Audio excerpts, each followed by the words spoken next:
Mr. Mariwala, how critical is FMCG sector as an engine of growth for the economy? Because we are talking about taking the economic growth of India to a new trajectory. What role can FMCG play in that? See, FMCG is a very large sector, and in terms of size, it is the third largest, I would say, after petroleum and iron and steel. It generates a value of more than 2 lakh crores. It supports some vital sectors like agriculture, industry, services, and more importantly, it has a multiplier effect in terms of direct and indirect employment. And I would say that for that sector to grow, a lot of it is associated with the growth of the economy.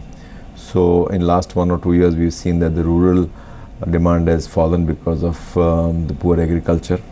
And a lot will depend, as I said, in terms of how the economy fares. It has a very direct correlation with the economic growth of the country. But if the economic growth is high, then we see higher multiple in terms of growth rates. And I think that itself provides that momentum to the sector. I would say in terms of newer initiatives which the government would take, I would say GST is one initiative which will expedite the growth of the sector.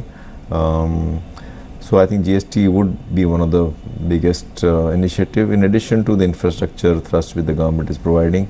So whether it is water or whether it's agriculture or whether it is roads, I think all that will add to or power, it will add to the growth of the sector. And the growth will definitely increase. As I said earlier, it will have a multiplier effect in terms of providing employment at various levels. You talk about employment, but we've seen jobless growth in the country for the last few years. Do you hope that FMCG will continue to create enough employment for the country and the sector, or do you think that we could see higher productivity and therefore not perhaps higher employment? See, I think the labor requirement or the manpower utilization or requirement in this sector occurs at various levels. One is in the manufacturing.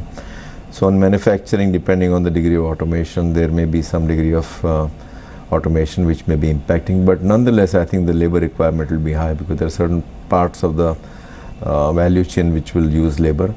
In addition to that, we will see, because after that labor goes into transportation and then into actual distribution, so distribution of goods.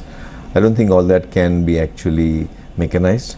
You require a sales rep to go and visit the retailers. So I think all that will not get impacted by mechanization.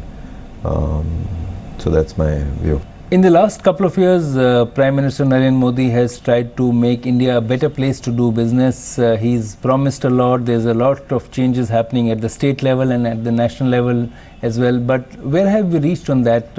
What else is required to make sure that what has been promised can be delivered faster?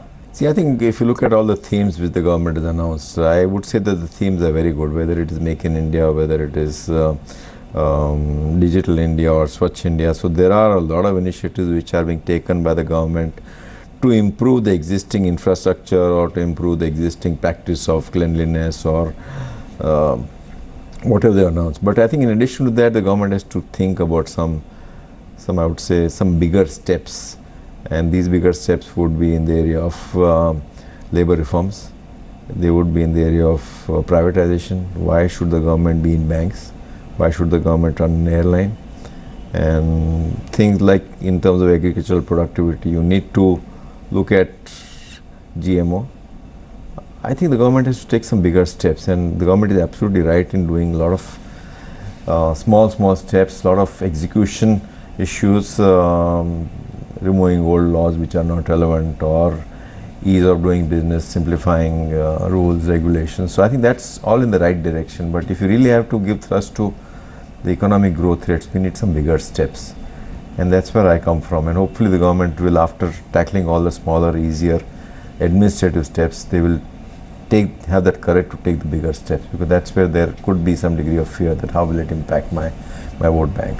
And finally, Mr. Mariwala, you are a chairman, you have professionalized the company, and you are not involved in the daily operations as much as you were earlier.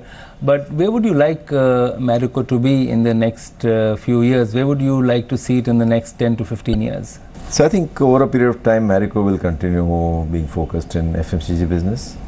And I still think that there is a lot of opportunity in beauty and wellness, so we should be in beauty and wellness. I would like, growth is very important to Marico and to me, because growth in any business is like oxygen, you know. If you don't grow, then it will demotivate all the stakeholders, whether it's your employees or shareholders or all your associates. So it has to grow, and growth comes first and profits come later. So I would say we have to continue growing on a perpetual basis, create new brands, be pioneers, be innovative, and more importantly be respected in the marketplace, which we are today, but it can go on increasing, you know. So I would say that be focused, be growth oriented, be innovative, and most importantly earn the respects of people. Thanks very much, Mr. Mariwala, for joining us for this conversation, and we wish you a great fortune in your new endeavors as well as the growth of Marico. Thank you.